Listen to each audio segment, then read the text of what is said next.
もし自分の国の首相があの国から送り込まれたスパイだったとしたら、遡ることおよそ56年前の1967年12月17日、オーストラリアメルボルンの南に位置するチェビオットビーチ。そう、これじゃあ探すにも探せない。いつになく荒れ模様の海を前に悔しそうにそういった沿岸警備隊員。この日ビーチ一帯では沿岸警備隊オーストラリア海軍をはじめ実に340人以上を動員する捜索活動が展開されていました。一行が必死になって捜索しているのはオーストラリア第17代首相ハロルド・ホルト。ホルト首相はチェビオットビーチでの水泳中、波に飲まれ行方不明になってしまったんです。一国の首相が失踪してしまうという史上稀に見るこの一大事。オーストラリア国民は捜索の行方を固唾を飲んで見守っていました。しかしひょっとするとこの失踪はホルト首相自らが企てたものかもしれないんです。なぜなら首相には次のような噂があったから。ホルト首相は政府に潜入していた中国スパイだと。スパイの疑惑を向けられていたオーストラリアの首相。一国を代表するその人物に黒い噂が渦巻いていたその理由とは。首相が海に消えてしまった事故は事故として片付けるには謎が多かったです。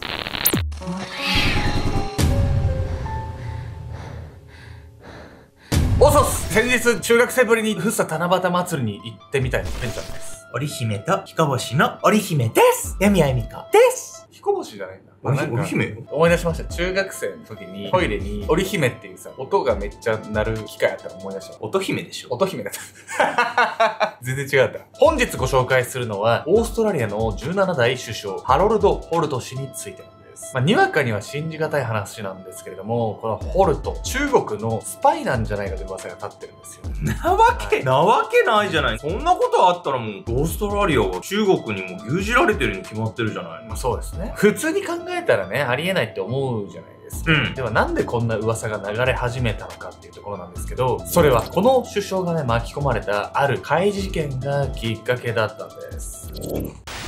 ビーチの怪事件。遡ることおよそ56年前の1967年12月17日、オーストラリアメルボルンの南に位置するポートフィリップ湾。頑張れ、応援してるぞ。海を走る一隻のヨットへ向かい、数人の男女が声援を送っていました。その中でもひときわ大きく声を張り上げていたのがオーストラリア第17代首相ハロルド・ホルト。実はホルト首相は暇を見ては海に繰り出している大の海好き。学生時代からスポーツ万能で元水泳選手でもあった首相は素潜りをしたり、森を使って魚を捕まえたりとアクティブな趣味の持ち主でした。そしてこの日、ホルト首相が海を訪れていたのはヨットで世界単独就航に挑戦中の元海兵アレック・ローズを応援するため、首相は仲のいい友人やその子供たちと連れ立って束の間の休暇を楽しんでいたんです。思ったより遠くてあまり見えないな。少し残念そうにそういったホルト首相。またこの日は特に猛暑だったこともあり、首相と同行していた友人たちは短時間で応援を切り上げることにしたんです。しかし海好きな首相としてはこれだけでは少し遊び足りない気がしていたのでしょう。なんだか泳ぎたい気分になってきたな。ボディーガードに連れ添われ車に乗り込むと同時にそう口にしたホルト首相。相変わらず好きね。そう言って笑みを浮かべたのは首相の隣に座っていた友人女性マージョリー・ガレスピー。同行していた友人の中でもホルト首相と特に親しかった彼女は首相の趣味のことも熟知している様子でした。結局他の友人らも首相の提案に賛成し、一行は首相の別荘付近のチェビオットビーチへ向かうことになったんです。首相ってなんとなくさ、すっごい硬い性格の人でみたいなイメージになっちゃうんだよね、どうしても。だからこういう一面見るとなんかアクティブで新鮮に感じる風景ではあるわね。こういう一面があるとね、ちょっと好感が持てたりする方もいるんじゃないかなと思いますね。チェビオットビーチへたどり着くと早速スーツを脱ぎ水着に着替えたホルト首相。首相はそのまま意気揚々と海へ向かって歩き出すんですが、首相この様子ではちょっと。そう言うとホルト首相を制止したボディーガード。そう、この日チェビオットビーチの波はいつになく荒れていたんです。しかしこれぐらいなら泳いだことがある。心配は無用だよ。泳ぎに自信があったホルト首相はボディーガードの忠告を聞き入れず海へ向かっていきます。そのまま勢いよく海へ飛び込んだホルト首相。彼の海好きをよく知る友人女性マージョリー・ガレスピーは見慣れたその様子に頬を緩めました。そして相変わらず元気だな。ボディーガードの静止も振り切って飛び出していった首相に半ば呆れながらも続いて海へ飛び込んだのは友人のアラン・スチュワート。しかしなんだ、アランは海に入った途端その場で固まってしまうんです。どうしたの？彼はですね、海に入った途端にある異変を察知していたんです。アランが海に入って感じたのは足に絡みつくような波のうねり。勢いよく渦を巻く海水に恐ろしくなったアランはそこから先へ進めなくなってしまったんです。一方でホルト首相は海の様子を気にする素振りもなく、どんどん沖へ向かって泳いでいきました。本当にこんな波の中よく泳げるな。そしてアランがそうやって泳ぐ首相を呆然と眺めていたその時でした。ホルト首相が泳いでいる付近の海面がまるで沸騰するかのように激しく泡立ち始めます。そして次の瞬間、海面が元通り静まったかと思うと、首相はその場から姿を消していたんです。消えたって波に飲まれたってことでしょ。早く探さないとダメじゃないのよ、これ。そうなんです。こんな事故が起こってしまってはね、国家としての一大事というところで、ホルト首相の大捜索劇が始まったんです。首相を探せ。大変、ホルトが波にさらわれたわ。ホルト首相が姿を消すと、一番に慌てふためいたのは友人のマージョリー。彼女をはじめとする友人たちは近くの小高い崖の上から首相を探そうとしました。一方、ホルト首相を海の中で見ていたアラン・スチュワートは近くにいた数人のダイバーに助けを求め、彼らに水中の捜索を依頼。しかし波に飲まれてわずか数分だというのに、首相の姿はどこにも見当たらず、また海が荒れていたためダイバーだけでの捜索は難しく、友人アランはすぐさまレスキュー隊へ通報することに。捜索はみるみる大規模になっていき、沿岸警備隊のほかオーストラリア陸軍、オーストラリア海軍、ビクトリア海軍が出動。最終的に340人以上を動員した大捜索が展開されるんです。捜索は翌日まで続けられましたが、結局ホルト首相は発見されず、1967年12月18日記者会見で正式に首相の死亡が発表されるんです。外交政策に優れ、アメリカと良好な関係を築いたほか、人種への偏見を嫌い、移民の受け入れに積極的な姿勢を見せていたホルト首相。優秀かつ人格者の首相を失ったことを多くの国民が嘆きました。一方で失踪から6日間捜索を続けても首相の遺体は見つからず、次第に次のような噂もささやかれるようになるんです。ホルト首相は人食いザメに食べられたんじゃないか。これは首相が失踪したチェビオットビーチにサメが頻繁に出没するためでした。確かにサメにガブッとか食べられちゃってたらそんな遺体探しようもないわよね。ですが、実はね、サメに食べられた可能性低いんですよ。なんでというわけで本日のメトラキーワード、人食いザメについて。映画ジョーズなどの影響もあり、サメには凶暴で人を襲うイメージがあります。しかし実際のところ400種類以上いるサメの中で人を襲う確率があるサメはわずか5種類ほどしかいません。そうした危険なサメですら人を襲う確率は数百万分の1。そのうち死に至る確率はわずか 2% とされているんです。サメは本来臆病な生き物で人間に近寄ろうともしないものなんです。稀にサメが人を襲ってしまう事故が起こるのは、サメの目が悪くサーフボードに寝そべるサーファーの姿をアザラシやオットセイなどと間違えてしまうため、そのため攻撃した対象が人間だと気がつけば逃げ出すことも多く、首相が食べられてしまった可能性は限りなく低いんです。大規模な捜索が行われたにもかかわらず首相の遺体が発見されないその状況は、このような実際にはありえない噂も含め国民に様々な想像をもたらしました。そして実はその中にはホルト首相に関する黒い噂も含まれていたんです。ホルトちゃんかわいそうじゃない、普通に考えて。だって事故で亡くなったって話なのにさ、いきなり黒い噂だのなんだのわかんない話されてもって感じじゃない？そうですね。ですがね、黒い噂が出てくるのは、この一件が一概に事故とは言い切れないからなんです。実は失踪当時、首相は立場的にかなり追い詰められていたんです。追い詰められた首相。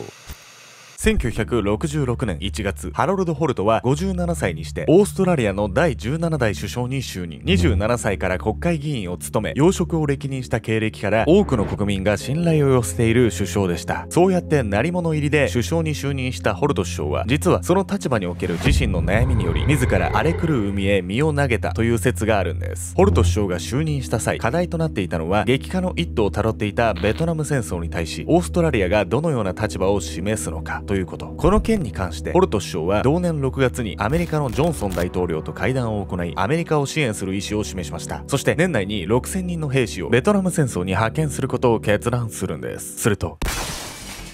一体誰がこんなことを。ベトナムへの兵士の派遣を表明して間もなく、首相官邸の執務室に撃ち込まれた銃弾。戦争に積極的に参加する意思決定は反感を買うことも多く、ホルト首相はこうして命を狙われるようなこともあったんです。さらに首相が思い悩んでいた理由は、ベトナム戦争の件以外にももう一つありました。それはホルト首相の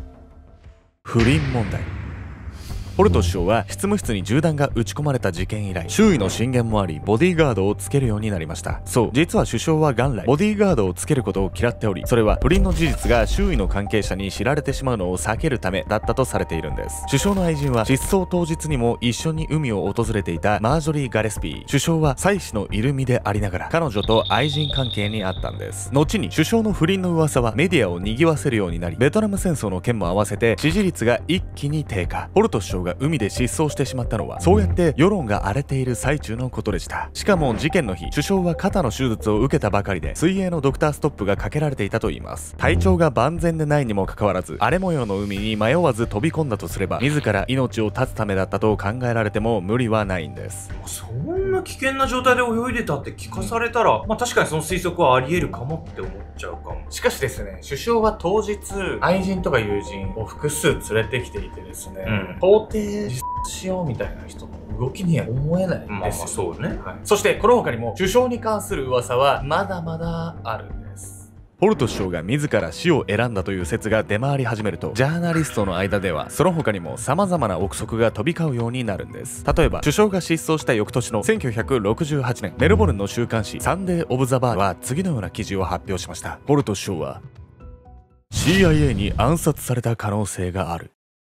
ベトナム戦争への兵士の派遣をきっかけにバッシングを受けるようになってしまったホルト首相。このことからホルト首相がアメリカへの支援を取りやめようとしており、その結果 CIA に暗殺が命じられたという噂が出回り始めたんです。首相の死亡が発表されたのは失踪からわずか2日後のこと。まだ捜索中の状態にありながら政府が国民にそのような発表を行ったのは何らかの事実を隠蔽する目的があったためではないかともされているんです。この他にはベトナム戦争でアメリカと対立していた北ベトナム陣営に暗殺されたという説も。これらの噂は全て首相が国にとって重大な決断を下したタイミングで事件が起こってしまったゆえのものでした。そして実はまだここまでご紹介してきたどの説よりも世間を騒がせる説があるんです。それは首相は死んだように見せかけて自ら姿をくらませたというもの。これは一見首相が世間からのバッシングに疲弊してのことと捉えられているんですが、注目を集めたことにはまた別の理由がありました。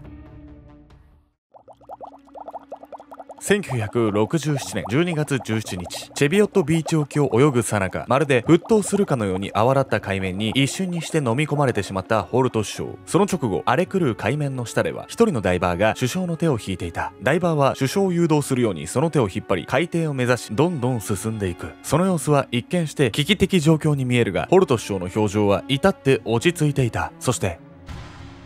海底に待機していた何やら巨大な機械のところへダイバーが首相を連れて行くと、その扉が開かれる。機械の正体はこの海底に沈んでいた潜水艦だった。うまくいったな。海水に濡れた体をタオルで拭きながら笑ってつぶやいたホルト首相。潜水艦の中では数名のアジア人が各々作業に勤しんでいる。そんな中、乗員の一人はホルト首相に次のように話しかけた。ご苦労だったな。よくも30年もバレずに潜入してくれたもんだ。間一髪だったよ。首相が中国のスパイだったなんてバレたらそれこそ戦争になりかねないからな。